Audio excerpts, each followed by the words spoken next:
Alright everybody, we did a little net fishing on the lake this fall, October and November, catching these flatheads, and several people asked how we were setting these nets out, how we were anchoring them and all that. I'm going to show you real quick how we're doing that. We're getting ready to dip these nets. We got to patch them up, wash them, clean them up and everything, but I'll show you real quick what we got, how we set them up. This is with no current now. These right here are pretty cheap. You go to a local tire store. Sometimes they'll have these rotors that you can get. Oakley's trying to help. They might even give them to you. Just an old rotor. This will actually hold if there's no current. Now, if you got a lot of current or expecting rain in a lake, you might want to think about doing something different, like maybe our big anchors that we use in the river. But these will work just fine. They don't take up much room in the boat. Easy to just throw in. Whatever rope, you can use nylon. This is nylon mule rope right here. It don't matter if you use nylon or poly, whatever you can find on the tail end. I like about 50 foot on my tail end. This is a tail end. This net is a 3-foot diameter net. It's 2-inch mesh net. This is one of the nets that we were fishing in October and November that we caught a lot of the flatheads in. So this is actually one of my favorite nets to fish. You want a net just to put some meat in the freezer and not be heavy to pick up. This is the net to get.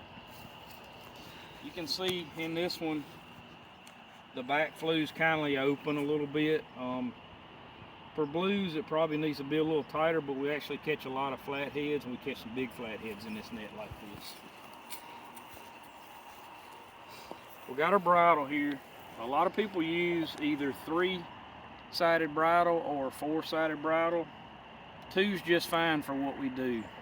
If you leave your headline on jugs in a lot of current, that current is pulling on those jugs and rope, and it'll pull tension on the front of these hoops, and over years it will actually flex and bend these hooks, and they'll stay like that.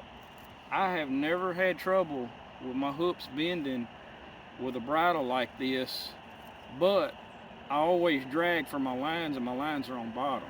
As you can see right here, everything's down on the bottom. You know, we don't have a lot of current drag on this rope.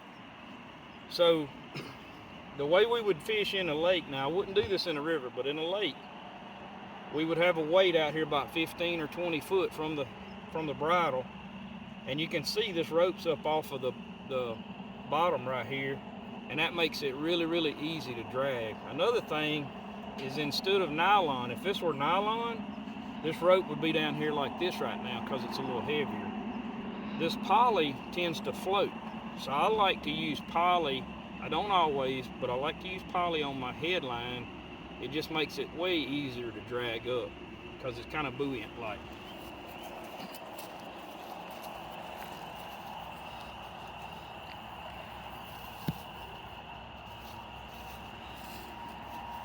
Now you can see on these weights in a lot of the videos that we were fishing in the lake, we just let these weights swing. And it seems like in water to me that this net and these ropes stretch a little bit, and we pull them tight with the boat and drop them in, ease them in, and that pulls back tension. Now out here in the yard, I was playing with it a while ago, and I'm gonna show you another thing you can do. You can still use an eye up here and tie your weights on like that, but come back here, put 3 or 4 hitches in it, and use some electric tape or something, wire, whatever, and fasten that to those weights. And then when you pull it tight, if you look at the net up there, and I ease that down, it's actually holding that net open. See, I'm gonna simulate real quick. If I'm up in the boat pulling that tight and ease it down, you can see it held this rope tight right here. So the net's open, and there's no current holding this net open. And we don't even have a heavy anchor down there on the other end. And this is fine. That'll catch fish right there. I'm actually bumping that hook, and it's still staying up, no problem. So, of course, you up here in the boat, here's something else I like to do right here.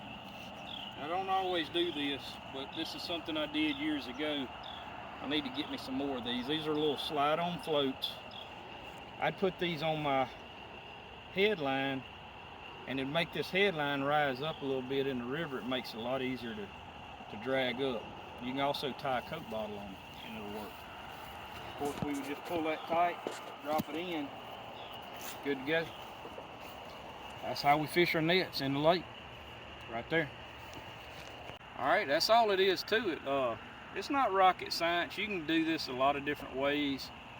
As long as you make this net stand up and stay open, you can catch fish in a lake just like you can in a river or anything, especially when these fish are going on a feeding frenzy in the fall or in the spring when they're looking for a place to spawn. And that's what they'll do. They'll go in here thinking that's a hollow log or something, trying to spawn, and if a female gets in there, you're fishing to catch a male or two as well. A lot of times you have 4 or 5 fish in one of these nets in a lake. So very possible to catch fish in a lake or in a river. Don't think you just got to fish current. You can fish non-current bodies of water with these nets just as well as you can a river. Y'all be sure to let me know what you think about this type of video. I'll try to be doing some more of these. You know, this is the videos that's going to show you a little bit if you hadn't never fished any nets or anything, you're wanting to get into it or wanting to just go catch you a mess of fish. This is the type of videos that's going to do that.